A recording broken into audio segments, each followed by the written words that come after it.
পাইছি পাইছি পাইছি, বেতন পাইছি বেতন পাইছি। আর তুমি কিসের কাজ করো, বেতন পাইলা? আমি একটা বাসায় কাজ করি। তুমি সেখানে কি কাজ করো? আমি ওইখানে বাথরুম পরিষ্কার করি, থালা বাসন মাজি, ঘর ঝাড় দিই। আমাকে ঘন্টায় $30 দেয়। বাহ, তাহলে তো খুব ভালো।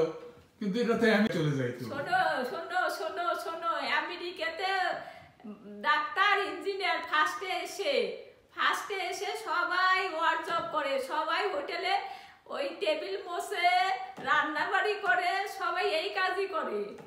আসলে তো আমেরিকার মতো দেশ হয় না, সেজন্যই আমেরিকায় নাম্বার। টাকা টাকা রে টাকা, আমেরিকায় খালি টাকা, ওরে টাকা। আমেরিকান ডলার বাতাসে বাতাসে করে, আমেরিকান ডলার শুধু ধরে নিতে হয়। খালি ধরে নিতে হয়।